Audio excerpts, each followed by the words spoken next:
8 വർഷമായിട്ട് macro motion pictures എന്ന് പറയുന്ന കമ്പനി മൂവി പ്രൊഡക്ഷനിലുണ്ട്. പ്രൊഡക്ഷൻ, ഡിസ്ട്രിബ്യൂഷൻ, മ്യൂസിക് ചാനൽ, ഇതാണ് മെയിൻ ആയിട്ടുള്ള കോർ ഫോക്കസ് ഏരിയ. അപ്പോൾ ഈ ചാനൽ തുടങ്ങാനുള്ള കാരണം എന്ന് പറഞ്ഞാൽ പല ആൾക്കാരെയും ഈ യാത്രയിൽ നമ്മൾ പരിചയപ്പെട്ടിട്ടുള്ളത്, പല ആൾക്കാർക്കും ദുഃഖകരമായ കാര്യമാണ് സിനിമ ഇൻഡസ്ട്രീനെ കുറിച്ച് പറയാറുള്ളത്. എൻ്റെ ചാനൽ പ്യുവർ എഡ്യൂക്കേഷണൽ പർപ്പസസിന് മാത്രം. അതായത് പുതിയതായിട്ടൊരു പ്രൊഡ്യൂസർ ഈ ഇൻഡസ്ട്രിയിലേക്ക് വന്നാൽ എന്ത് ചെയ്യണം, ഒരു കോ പ്രൊഡക്ഷൻ നിങ്ങൾക്ക് താല്പര്യമുണ്ട്, ഒരാളെ നിങ്ങൾ അപ്രോച്ച് ചെയ്യും.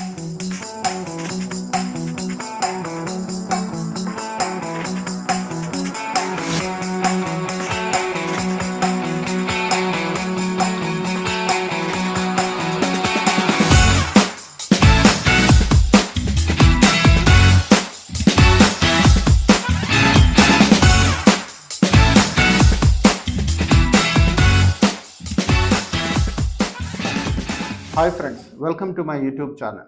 എൻ്റെ പേര് ലജു, മുഴുവൻ പേര് ലജു മാത്യു ജോയ്. 18 വർഷം കോർപ്പറേറ്റ് കമ്പനിയിൽ, അതായത് 24 വർഷം ജോലി ചെയ്ത്, അതിനകത്ത് 18 വർഷം കോർപ്പറേറ്റ് കമ്പനിയിൽ ജോലി ചെയ്ത് പല രാജ്യങ്ങളും കറങ്ങിയതിന് ശേഷം സിനിമ എനിക്ക് ഭയങ്കര പാഷനായിരുന്നു. മൂവീസ്, അതൊരു 15ാമത്തെ വയസ്സിൽ തുടങ്ങിയ പാഷനാണ്. ആ പാഷൻ ഫോളോ ചെയ്യാൻ വേണ്ടി നമ്മൾ ജോലി വിട്ട് 24 വർഷം ജോലി ചെയ്തിട്ട് നമ്മൾ ഇവിടെ വന്ന് നാട്ടിൽ വന്നിട്ട് മൂവി പ്രൊഡക്ഷനിലേക്ക് കയറി. അപ്പോൾ എനിക്ക് പറയാനുള്ളത്, കഴിഞ്ഞ 8 വർഷമായിട്ട്, 8 വർഷം, ഇത് 8ാമത്തെ വർഷമാണ്, 8 വർഷമായിട്ട് മാക്രോ മോഷൻ പിക്ചേഴ്സ് എന്ന് പറയുന്ന കമ്പനി മൂവി പ്രൊഡക്ഷനിലുണ്ട്. പല ആൾക്കാരെയും നമ്മൾ കണ്ടിട്ടുണ്ട്. ഈ യാത്രയിൽ പല പ്രൊഡ്യൂസേഴ്സിനെയും, കോ പ്രൊഡ്യൂസേഴ്സിനെയും, ഇൻവെസ്റ്റേഴ്സിനെയും, നടന്മാരെയും, സ്റ്റോറി ടെല്ലേഴ്സിനെയും, സ്ക്രിപ്റ്റ് റൈറ്റേഴ്സിനെയും, technicians, directors, you name it, അങ്ങനെ എല്ലാ ആൾക്കാരെയും നമ്മൾ കണ്ടിട്ടുണ്ട്. ഒരു 450 സ്ക്രിപ്റ്റ്സ് വായിച്ചിട്ടാണ് നമ്മൾ 4 or 5 പടം എടുത്തിട്ടുള്ളത്. ഇതിനിടയ്ക്ക് ഡിസ്ട്രിബ്യൂഷൻ ചെയ്തിട്ടുണ്ട്, ഡിസ്ട്രിബ്യൂഷൻ വിങ് ഉണ്ട്, പ്രൊഡക്ഷൻ, ഡിസ്ട്രിബ്യൂഷൻ, മ്യൂസിക് ചാനൽ, ഇതാണ് മെയിൻ ആയിട്ടുള്ള കോർ ഫോക്കസ് ഏരിയ. അപ്പോൾ ഈ ചാനൽ തുടങ്ങാനുള്ള കാരണം എന്ന് പറഞ്ഞാൽ പല ആൾക്കാരെയും ഈ യാത്രയിൽ നമ്മൾ പരിചയപ്പെട്ടിട്ടുള്ളത്, പല ആൾക്കാർക്കും ദുഃഖകരമായ കാര്യമാണ് സിനിമ ഇൻഡസ്ട്രീനെ കുറിച്ച് പറയാനുള്ളത്. അപ്പോൾ എനിക്ക് തോന്നി എനിക്കിത് പറയാൻ വേണ്ടി ഒരു ചാനൽ വേണം. ആ ചാനൽ ഞാൻ തുടങ്ങി. അപ്പോൾ അതിൻ്റെ ഉദ്ദേശം എന്താണെന്ന് വെച്ച് കഴിഞ്ഞാൽ, ഇപ്പം ഉദാഹരണം പറഞ്ഞാൽ ഞാൻ സംസാരിക്കാൻ പോകുന്ന പ്രൊഡക്ഷനെ കുറിച്ചാണ്. മൂവി പ്രൊഡക്ഷൻ എന്ന് പറയുമ്പം അതിനകത്ത് വരുന്നത് pre production, production, post production, marketing and distribution, ഇങ്ങനെ ഈ മേഖലകളിനെ കുറിച്ചെല്ലാം ഞാൻ സംസാരിക്കും. സംസാരിക്കുമ്പം നിങ്ങൾക്ക് എന്തെങ്കിലും സംശയം ഉണ്ടെങ്കിൽ നിങ്ങൾക്ക് എൻ്റെ അടുത്ത് എഴുതാവുന്നതാണ്. ഈ യൂട്യൂബ് വീഡിയോയുടെ താഴെ എൻ്റെ മെയിൽ അഡ്രസ്സ് ഉണ്ട്. നിങ്ങൾക്ക് എഴുതാം, വിളിക്കാം, കോണ്ടാക്ട് ചെയ്യാം, സംശയം ചോദിക്കാം. എന്നാൽ കഴിയുന്ന സംശയങ്ങൾ ഞാൻ നിങ്ങൾക്ക് തീർത്തു തരുന്നതായിരിക്കും. പിന്നെ ഈ ചാനൽ ഞാൻ ഒരാളിനെ കുറ്റം പറയാൻ വേണ്ടി ഉപയോഗിക്കാൻ എനിക്ക് താല്പര്യമില്ല. അതിന് വേറെ ആൾക്കാർ ഇഷ്ടംപോലെ പേരുണ്ട്, കുറ്റം പറയുന്നതും കുറ്റം പറയാത്തതുമായ ആൾക്കാരുണ്ട്. എൻ്റെ ചാനൽ പ്യുവർ എഡ്യൂക്കേഷണൽ പർപ്പസസിന് മാത്രം. അതായത് പുതിയതായിട്ടൊരു പ്രൊഡ്യൂസർ ഈ ഇൻഡസ്ട്രിയിലേക്ക് വന്നാൽ എന്ത് ചെയ്യണം, ഒരു കോ പ്രൊഡക്ഷൻ നിങ്ങൾക്ക് താല്പര്യമുണ്ട്, ഒരാളെ നിങ്ങൾ അപ്രോച്ച് ചെയ്യുമ്പോൾ എന്താണ് അവിടെ ചെയ്യേണ്ടത്, ഇങ്ങനെയുള്ള കാര്യങ്ങളാണ് ഞാൻ സംസാരിക്കുന്നത്. സ്റ്റോറി എങ്ങനെ ഉണ്ടാകുന്നു, സ്റ്റോറിയുടെ കണ്ടൻസ് എന്താണ് സ്ക്രിപ്റ്റ്, എന്താണ് സ്ക്രീൻ പ്ലേ, ഡയറക്ഷൻ, ഇങ്ങനെയുള്ള എല്ലാ മേഖലയിലോട്ട് ഒരു പ്രൊഡ്യൂസറിൻ്റെ ടച്ച് ബേസ് ചെയ്യാൻ പറ്റുന്ന എല്ലാ മേഖലയിലും കൂടെ പോയി നമ്മൾ ഈ ഒരു കണ്ടന്റ് നിങ്ങൾക്ക് വേണ്ടി ജനറേറ്റ് ചെയ്യുന്നത്. പിന്നെ നിങ്ങൾക്ക് കണ്ടന്റ് ഇഷ്ടപ്പെട്ടാൽ ഷെയർ ചെയ്യുക, ലൈക്ക് ചെയ്യുക, സബ്സ്ക്രൈബ് ചെയ്യുക. ഇതാണ് എൻ്റെ ഒരു റിക്വസ്റ്റ്. അപ്പോൾ നമ്മൾ കാര്യത്തിലേക്ക് കടക്കാം. അപ്പോൾ നമ്മൾ പ്രൊഡക്ഷനെ കുറിച്ച് സംസാരിച്ചു. പ്രൊഡക്ഷൻ എന്ന് പറയുന്നത് പല മേഖലയുണ്ട്. അപ്പം ആദ്യമായിട്ട് കമ്പനി ഫോർമേഷനെ കുറിച്ചൊക്കെ എനിക്ക് സംസാരിക്കാനുണ്ട്. I will definitely talk about it. അപ്പം നിങ്ങൾക്ക് എൻ്റെ ഭാഷ, അതായത് ഞാനിപ്പം സംസാരിക്കുന്ന മലയാളം ഭാഷയാണ്. ഈ ഭാഷ അറിയില്ലെങ്കിൽ ദയവായിട്ട് CC ഓൺ ചെയ്ത്, അതായത് യൂട്യൂബ് അതിന് പ്രൊവിഷൻ തരുന്നുണ്ട്, CC ഓൺ ചെയ്ത് ഇംഗ്ലീഷിൽ വരുന്നതായിരിക്കും. CCയിൽ നിങ്ങൾക്ക് ഇത് കാണാവുന്നതായിരിക്കും. സോ ഞാനൊരു മിക്സ് ഭാഷയിൽ സംസാരിക്കാം, സോ എല്ലാ ആൾക്കാർക്കും മനസ്സിലാവുന്ന രീതിയിൽ. സോ സ്റ്റോറിനെ കുറിച്ച് പറയാം. നിങ്ങളൊരു മൂവി പ്രൊഡ്യൂസ് ചെയ്യാൻ ഇറങ്ങുമ്പം ആദ്യം കോറായിട്ട് ഇമ്പോർട്ടൻ്റ് സ്റ്റോറിയാണ്. അപ്പോൾ നിങ്ങളൊരു സ്റ്റോറി സെലക്ഷനിലേക്ക് കയറുവാണ്. പല സ്റ്റോറികൾ നിങ്ങൾ കേൾക്കും, പല ആൾക്കാർ നിങ്ങളുടെ അടുത്ത് വരും. ഇപ്പോൾ സ്റ്റോറിനെ കുറിച്ച് പറയുമ്പം എനിക്ക് ഡെഫിനറ്റ്ലായിട്ട് പ്രൊഡ്യൂസേഴ്സിനെ അഡ്രസ്സ് ചെയ്യണം. അതേസമയത്ത് സ്റ്റോറി പറയാൻ നടക്കുന്നവരെ അഡ്രസ്സ് ചെയ്തേ പറ്റുള്ളൂ. കാരണം എങ്ങനെ ഒരു പ്രൊഡ്യൂസറിൻ്റെ അടുത്ത് സ്റ്റോറി പറയണം, എന്തൊക്കെ ഘടകങ്ങളാണ് സ്റ്റോറിയിൽ വേണ്ടത്, ഇങ്ങനെയുള്ള കാര്യങ്ങളൊക്കെ എനിക്ക് ഡെബ്യൂക്കാരെ പറഞ്ഞ് മനസ്സിലാക്കാനും ഞാനിത് ഉപയോഗിക്കുന്നുണ്ട്. അതിന് ഞാൻ സെപ്പറേറ്റ് കണ്ടന്റ് ഇടാം. ഇതിപ്പം ഡയറക്റ്റ് പ്രൊഡ്യൂസർ ടു പ്രൊഡ്യൂസറാണ് ഞാൻ ഉദ്ദേശിച്ചെങ്കിലും സ്റ്റോറി ടെല്ലേഴ്സിനും ഡെബ്യൂക്കാർക്കും ആർട്ടിസ്റ്റുകൾക്കും എങ്ങനെ നിങ്ങൾക്ക് മൂവി ഇൻഡസ്ട്രിയിൽ എത്തിപ്പെടാം, എങ്ങനെ നിങ്ങൾ പടിപടിയായിട്ട് നിങ്ങളുടെ കരിയർ ചൂസ് ചെയ്യണം, കരിയർ മേക്ക് ചെയ്യണം എന്നുള്ള കാര്യങ്ങളും പറഞ്ഞു തരാം. ഞാനിത് പഠിച്ചിട്ടില്ല. ഞാൻ എന്തെങ്കിലും പറയുന്നുണ്ടെങ്കിൽ അത് പ്യൂർ എക്സ്പീരിയൻസ് ആണ്. ഫൈനാൻഷ്യൽ എക്സ്പെർട്ടീസിനടുത്ത് നിങ്ങൾ ബന്ധപ്പെട്ട്, അതായത് ഫിഡ്യൂഷ്യറി ആണെങ്കിലും ഒരു CA ആണെങ്കിലും അക്കൗണ്ടൻ്റ് ആണെങ്കിലും ബന്ധപ്പെട്ടിട്ട് വേണം ഒരു മൂവിയെ കുറിച്ചുള്ള ലീഗാലിറ്റി വശങ്ങളെല്ലാം നിങ്ങൾ മുമ്പോട്ട് കൊണ്ടുപോകാൻ. ഞാനിത് സംസാരിക്കുന്നത് പ്യുവറായിട്ട് എൻ്റെ എക്സ്പീരിയൻസ് പ്രകാരമാണ്. നിങ്ങളുടെ എക്സ്പീരിയൻസ് ഡിഫറെൻ്റ് ആയിരിക്കും, അത് ഉറപ്പായിട്ടും. പല ആൾക്കാർക്കും പല എക്സ്പീരിയൻസ് ആണ്. So let's talk about story. Story, അപ്പോൾ നിങ്ങളൊരു പടം പ്രൊഡ്യൂസ് ചെയ്യാൻ വേണ്ടി ഇറങ്ങി, അല്ലെങ്കിൽ കോ പ്രൊഡ്യൂസ് ചെയ്യാൻ വേണ്ടി ഇറങ്ങി. അപ്പോൾ നിങ്ങൾക്ക് ആദ്യം വരുന്ന സ്റ്റോറിയാണ്. നിങ്ങൾ പല സ്റ്റോറികളും കേൾക്കും. ഒരു ദിവസം വരുന്ന 4-5 സ്റ്റോറി കേൾക്കും, അല്ലെ ആഴ്ചയുടെ ഇടപെട്ടത് കേൾക്കും. നിങ്ങൾക്ക് സ്ട്രൈക്കിംഗ് ആയിട്ടുള്ള സ്റ്റോറി ഉണ്ടാവും. അപ്പോൾ നമുക്കൊരു മിഡിൽ ഗ്രൗണ്ട് എടുക്കാം. എന്താണ് മിഡിൽ ഗ്രൗണ്ട്? മിഡിൽ ഗ്രൗണ്ട് എന്ന് പറഞ്ഞു കഴിഞ്ഞാൽ നിങ്ങൾക്ക് കുറച്ച് ഫണ്ട് കയ്യിലുണ്ട്, നിങ്ങൾക്കൊരു പടം പിടിക്കണം, അല്ലെ ഒരു കോ പ്രൊഡ്യൂസർ ആവണം. ഇതുവേണ്ടി നിങ്ങൾ ഇറങ്ങുമ്പം you always choose a fair enough subject. അതായത് ലോ റിസ്ക് സബ്ജക്റ്റ് എന്ന് പറയും. Low risk low return, medium risk medium return, high risk high return. ഇതാണ് മൂവി. അപ്പോൾ നിങ്ങൾ ഉദ്ദേശിക്കുന്നത് ഓക്കെ നമുക്കൊരു സ്റ്റോറി ചെയ്യാം, നമുക്കൊരു സ്റ്റോറി ചൂസ് ചെയ്യാം. ആദ്യം നിങ്ങൾ മനസ്സിലാക്കേണ്ടത് എന്ത് സ്റ്റോറി ചൂസ് ചെയ്യാൻ പാടില്ല. ദ ഹയർ റിസ്ക് സ്റ്റോറീസ് എന്തൊക്കെയാണ്? ഇന്ത്യയിലെ കണ്ടക്സ്റ്റിലാണ് ഞാൻ പറയുന്നത്, ഹോളിവുഡ് കണ്ടക്സ്റ്റിലല്ല. ഇന്ത്യൻ കണ്ടക്സ്റ്റിൽ നമുക്ക് റിസ്കി സബ്ജക്റ്റ് എന്ന് പറയുന്നത്, അതായത് 80-20 റൂൾ എന്ന് പറയും, Pareto principle.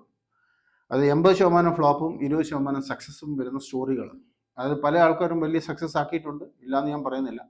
But there is something called Pareto principles. Pareto principle എന്താണെന്ന് നിങ്ങൾ ഗൂഗിൾ അടിച്ച് നോക്കുക. So let's talk about the stories. ഇപ്പോൾ സ്റ്റോറി നിങ്ങൾ ജോണർ ചൂസ് ചെയ്യുമ്പം there are certain genres which creates a higher risk in India. അത് എന്തൊക്കെയാണെന്ന് ചോദിച്ചാൽ, ഒന്ന് ബയോപിക്. ബയോപിക് എന്ന് പറഞ്ഞാൽ ഒരാളുടെ ചരിത്രം നമ്മൾ പറയുന്നു. ജീവിച്ചിരിക്കുന്നതോ ജീവിച്ചിരിക്കാത്ത മരിച്ചുപോയ ഒരാളുടെ ചരിത്രം നമ്മൾ സംസാരിക്കുന്നു. അതാണ് ബയോപിക്. ഈ ബയോപിക്കിന് it is a risky subject. And the more risk is that if the biopic does have a tragic ending, more risk ആണ്. So definitely biopic is considered a high risk subject. Second thing is historical movies. Historical മൂവീസിൻ്റെ പ്രശ്നം, everybody has a different viewpoint of history. അങ്ങനെയുള്ള historical movie ചെയ്യാൻ വേണ്ടി ആരും നിങ്ങളുടെ അടുത്ത് budget കുറച്ച് പറഞ്ഞാലും അത് വർക്കൗട്ട് ആവത്തില്ല. Because end of the day historical movies require A certain budget. ഒരു ബഡ്ജറ്റ് അതിന് ആവശ്യമുണ്ട്. അത് പ്രൊഡക്ഷൻ ചെയ്യാനൊരു ബഡ്ജറ്റ്, കാരണം നിങ്ങളൊരു പീരീഡാണ് എടുക്കുന്നത്, ആ പീരീഡിലേക്ക് നിങ്ങൾ റീക്രിയേറ്റ് ചെയ്യണം, അങ്ങനെ പല സെറ്റും കാര്യങ്ങളെല്ലാം ഇടണം. അപ്പോൾ ഹിസ്റ്റോറിക്കൽ മൂവീസ് എടുക്കുമ്പം normally there is A risk associated. പുതിയ പ്രൊഡ്യൂസേഴ്സ് എൻട്രി ചെയ്യാൻ പറ്റാത്ത ഒരു ഫീൽഡാണ് historical movies. So the third one is anthology. Anthology എന്താണെന്ന് ചോദിച്ചു കഴിഞ്ഞാൽ, ഒരു മൂവിയിൽ തന്നെ 4 കഥ പറയുക, 5 കഥ പറയുക. അത് ഒരു ഡയറക്ടറാവും ഇത് മൊത്തം ചെയ്യുന്നത്, ഇല്ലെങ്കിൽ ഒരു 30 മിനിറ്റ്സിന് ഓരോരോ ഡയറക്ടറിനെ ഏൽപ്പിച്ചിട്ട് ചെയ്യാം. ഹിറ്റായിട്ടില്ലേ പടങ്ങൾ ഉണ്ട്. ആന്തോളജി മൂവി എന്ന് പറയുമ്പോൾ നമ്മുടെ മനസ്സിൽ വരുന്ന ലൈഫ് ഇൻ എ മെട്രോ പോലത്തെ മൂവിയാണ്. But overall when you look at the movie, especially in Malayalam, anthology movie carries A risk. അതിന് പല റീസൺ ഉണ്ട്. Because it's considered an extended short film. അതായത് 20 മിനിറ്റ് 30 മിനിറ്റ്സിൻ്റെ മൂവി നിങ്ങൾ ചെയ്യുന്നു, അത് നിങ്ങൾക്ക് സ്റ്റിച്ച് ചെയ്യാം definitely.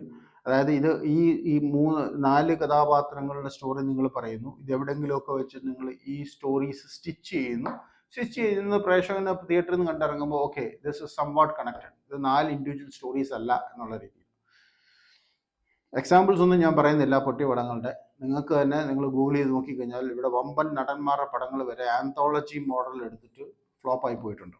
Business might have happen. അത് ഞാൻ ഫ്ലോപ്പ് ആവുക എന്ന് പറയുന്നത് theatrical ഫ്ലോപ്പാണ്. I'm not talking about satellite and OTT business. Satellite, OTT, music, remake and all those business are there. But theatrical, it might have failed. So you can Google and find about it. Then the fourth category is horror. ഈ horror മൊത്തത്തിൽ നമുക്ക് horror workout ആവുമെന്ന് പറയാൻ പറ്റത്തില്ല. It carries a high risk, that's for sure. But at the same time, നമ്മൾ തമിഴ്നാട്ടിൽ നോക്കുകയാണെങ്കിൽ അവിടെ ഹൊറർ മിക്കവാറും വർക്ക് ചെയ്യാറുണ്ട്. ബി സെൻറ്റേഴ്സ് സി സെൻറ്റേഴ്സിൽ ഹൊറർ വർക്ക് ചെയ്യാറുണ്ട്. പക്ഷെ കേരളത്തിൽ ഹൊറർ മൂവീസ് എടുക്കുമ്പം നമുക്ക് വളരെ ചുരുക്കം ചില പടങ്ങളെ വമ്പൻ ഹിറ്റ് അടിച്ചിട്ടുള്ളൂ. ബാക്കിയെല്ലാം ഫ്ലോപ്പ് കാറ്റഗറിയിലാണ് വരുന്നത്. There are reasons to it. Probably because മലയാളികൾ ഒരുപാട് പടങ്ങൾ, അതായത് especially after the O T T period or before the O T T period itself, ഒരുപാട് ഹോളിവുഡ് പടങ്ങളും അങ്ങനെ high level of Hollywood, high level of technical expertise ഉള്ള Hollywood പടങ്ങൾ വരുന്ന സ്ഥലത്ത് അത് നിങ്ങൾ എന്ത് കാണിച്ചു കഴിഞ്ഞാലും മാച്ചപ്പ് ആവത്തില്ല. Means people always compare. ഇപ്പോൾ ഒ ടി ടി കാലഘട്ടം ശേഷം, അതായത് കോവിഡിന് ശേഷം വന്ന കാലഘട്ടത്തിൽ one of the reasons Y many of the movies are failing is because it does not have the technical content in it. The content match ചെയ്യുന്നില്ല. You're trying to tell a story, but the content doesn't match up. So these are the things which you look at the story. So what is a safe bet for a new producer? A new producer's safe bet is very simple. The usual tried and tested formula. As long as a screenplay works out fine, you have certain elements in it, you can go for it. So let's say what are the easy options for you. ഒന്നാമത്തെ കാര്യം romance sells all ages, all time. Romance sells. Why romance sells? Because you are trying to say എല്ലാം ക്ലീശയാണ്. Cliché ആയിട്ടുള്ള എല്ലാം romance have already been told thousands of times, but romance still has got freshness because ആരെങ്കിലും എവിടെങ്കിലും എപ്പോഴും പ്രേമിച്ചുകൊണ്ടേയിരിക്കും. So that makes romance freshness. ഇതാണ് റൊമാൻസിന്റെ ഒരു freshness. And how you tell it is what makes the romance a different genre. Romance is a safe bet, but I will come into detail into it. But I'm trying to tell you what works. Okay, next എന്താണെന്ന് ചോദിച്ചു കഴിഞ്ഞാൽ അടുത്ത workout ആവുന്നത് action. Action, if you do a proper action movie with the right amount of background score, right amount, correct casting, technical crew, അങ്ങനെയുള്ള കാര്യങ്ങൾ നിങ്ങൾ ചെയ്ത് ഒരു emotional content, emotional hook with an action, a story behind it. വലിയ ജാങ്കോ story ഒന്നും വേണ്ട. A story, there should be a story and there should emotional hook to it. Action works out. And നിങ്ങൾ കാണാൻ സാധിക്കും കഴിഞ്ഞ കുറച്ച് വർഷങ്ങളായിട്ട് ആക്ഷൻ മൂവീസിന്റെ ട്രെൻഡാണ് larger than life action movies. ചെറിയ ആക്ഷൻ മൂവിയുടെ കാര്യമല്ല ഞാൻ പറയുന്നത്. അങ്ങോട്ടും ഇങ്ങോട്ടും കസാര എടുത്ത് അടിക്കുക, മുഖത്തടിക്കുക, അതിൻ്റെ കാര്യമല്ല.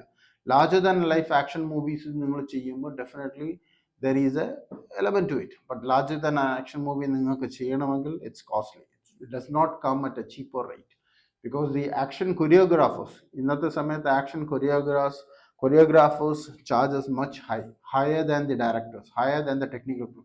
അതായത് നിങ്ങളൊരു ആക്ഷൻ മൂവി എടുക്കാൻ ഇറങ്ങുമ്പം ഒരു 3-5 ഫൈറ്റ് 4 ഫൈറ്റ് ഒക്കെ ഉണ്ടെങ്കിൽ ആക്ഷൻ കൊറിയോഗ്രാഫറിന്റെ salary is equal to the more than the technical crew salary. അതായത് ഡയറക്ടറും സ്ക്രിപ്റ്റും അസോസിയേറ്റും എല്ലാവരും കൂടെ ചേർന്ന്, അതായത് എൻ്റയർ ടെക്നിക്കൽ ക്രൂവിന്റെ സാലറിനെക്കാട്ടി കൂടുതലാണ് ആക്ഷൻ കൊറിയോഗ്രാഫി ചെയ്യുന്നതിന്റെ salary. Because you are talking about 60 fighters, 60 fighters, action choreographer, their accommodation, food, the equipments they use, reusable equipment, one time use equipment, ഇങ്ങനെയുള്ള ഒരുപാട് സാധനങ്ങൾ യൂസ് ചെയ്യുമ്പം the budget definitely jumps up. The third thing we can work out is family drama. ഈ family drama എന്ന് പറയുമ്പം feel good എന്ന് പറയുന്ന category മാത്രം ഞാൻ പറയുന്നില്ല. It's not just about feel good. It's about the emotional family thing. Family drama also works out. It's a safe bet. നിങ്ങളൊരു family drama, ഉദാഹരണം പറഞ്ഞാൽ ഈ അടുത്തിടയ്ക്ക് ഇറങ്ങിയ Jai Ho is a movie. It's a family drama. It's a woman empowerment ആണെന്ന് ചിലവർ പറയും. Yes, there is a woman empowerment, but they talking about a family. അങ്ങനെയുള്ള മൂവികൾ, it's not a huge budget. വലിയ ബഡ്ജറ്റ് ഒന്നും നിങ്ങൾ മുടക്കാതെ തന്നെ ഒരു മിതമായ ബഡ്ജറ്റിൽ. വലിയ ബഡ്ജറ്റ് എന്ന് പറഞ്ഞാൽ ഐ എം നോട്ട് ടോക്കിംഗ് 10 കോടി അല്ലെങ്കിൽ 2 കോടി ഒന്നുമല്ല. ഇന്നത്തെ സമയത്ത് മലയാളം മൂവി പഠിക്കണമെങ്കിൽ, അതായത് ഞാൻ ഈ വീഡിയോ ഇടുന്ന ഡേറ്റിൽ ഒരു മലയാളം മൂവി പഠിക്കണമെങ്കിൽ യു ആർ ടോക്കിംഗ് റഫ്ലി around 4 to 4.5 crore to 5 crore based on the artist, the number of days of shoot, അങ്ങനെയുള്ള കാര്യങ്ങളെല്ലാം കൂടെ ചേർത്ത് വെച്ചിട്ടാണ് ഞാൻ പറയുന്നത്. ഇത് തിയേറ്റർ റിലീസ് എവിടെയൊക്കെയാണ് ഞാൻ പറയുന്നത്. അതായത് മാർക്കറ്റിംഗ് വിത്ത് ഡിസ്ട്രിബ്യൂഷൻ. സിനിമേനെ പ്രത്യേകമായിട്ട് നിങ്ങൾ മനസ്സിലാക്കേണ്ടത്, don't see cinema as first copy rights. നിങ്ങളൊരു പടം ഷൂട്ട് ചെയ്ത് വെച്ചു എന്നുകൊണ്ട് മാത്രം 10 പേര് കാണണമെന്നില്ല. You have to market it, you have to distribute it properly. ഇത് വളരെ ക്രൂഷ്യലാണ് ഒരു പടത്തിൻ്റെ സക്സസ്ഫുൾ. പല ആൾക്കാർ മനസ്സിലാവാത്തതാണ്. So I will detail explain that in another video. So let's talk about the story. So family drama, feel good, it works. Anytime it works. Then 50-50 chances. Survival stories എന്ന് പറഞ്ഞാൽ ഒരാൾ ഒരു സ്ഥലത്ത് പെട്ടുപോകുന്നു, അവിടുന്ന് പുറത്ത് കടക്കാൻ ശ്രമിക്കുന്നു. അങ്ങനെയുള്ള movies it's based on times. അതായത് ഇത് സിനിമയ്ക്ക് ഒരു സൈക്ലിക്കൽ മോഡലുണ്ട്.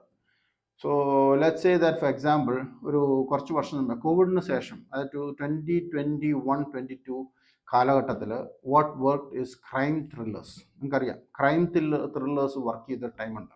എല്ലാവരും ത്രില്ലർ, കോവിഡിലെ സമയത്ത് മൊത്തം ത്രില്ലർ മൂവീസാണ്. വീട്ടിൽ ഇരുന്ന് ത്രില്ലർ മൂവി എല്ലാം കണ്ടു, തിയേറ്ററിൽ അതിനുശേഷം തിയേറ്ററിൽ ഇറങ്ങി ത്രില്ലർ കണ്ടു. ഒരുപാട് അതിനൊരു ചേഞ്ച് വന്നത് എന്താണെന്ന് വെച്ചാൽ തിയേറ്ററിൽ ത്രില്ലർ മൂവീസ് വന്നു തുടങ്ങിയപ്പം ചില പടങ്ങൾ ഹിറ്റാവുകയും ചില പടങ്ങൾ അട്ടർ ഫ്ലോപ്പ് ആവുകയും ചെയ്തു. And the reason behind is that people were tired of thriller. ഈ ത്രില്ലർ മൂവീസിന് ഒരു പ്രത്യേകത ഉള്ളതെന്ന് വെച്ചാൽ thriller is called a one time watch. ത്രില്ലറിന് സാധാരണ റിപ്പീറ്റ് ഓഡിയൻസ് വരത്തില്ല. അതാണ് ഈ ത്രില്ലർ മൂവിയുടെ ഒരു challenge, including the satellite OTT. നമ്മൾ OTT കയറി ഒരു പടം കാണുന്നു, ഇപ്പോൾ അഞ്ചാം പാതിര കാണുന്നു for example. It's super successful movie of Midhun. ഈ വീഡിയോ ചെയ്യുന്ന സമയത്ത് മിഥുൻ്റെ മൂവി ഇന്ന് റിലീസായി, Ozler. And I'm hearing excellent reports ആണ് ഓസ്ലറിനെ കുറിച്ച് കേൾക്കുന്നത്. So congratulation Midhun on that. അപ്പോൾ നമ്മൾ അഞ്ചാം പാതിര പോലൊരു പടം OTT വരുന്നു, നമ്മൾ കാണുന്നു.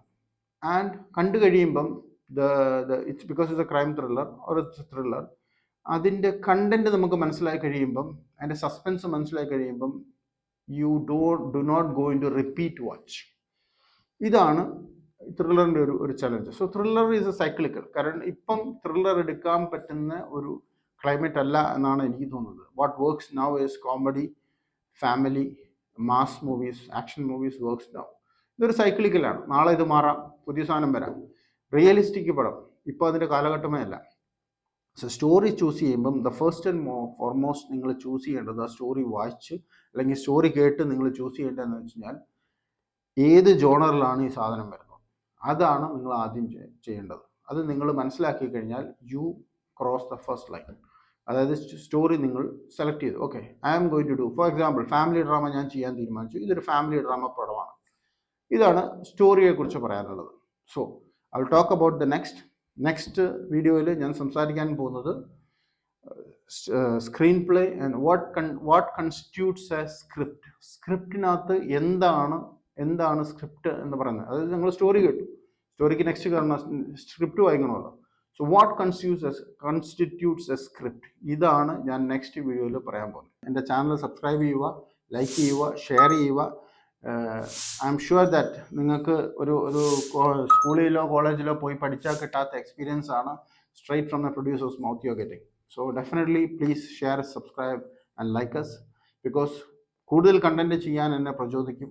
Definitely ask me questions, any doubts you have ask me questions. But നിങ്ങളുടെ സംശയങ്ങൾക്കുള്ള എല്ലാ ഉത്തരങ്ങളും എൻ്റെ നെക്സ്റ്റ് വീഡിയോസിൽ വരുന്നുണ്ട്. Because I am going to cover the entire spectrum of production.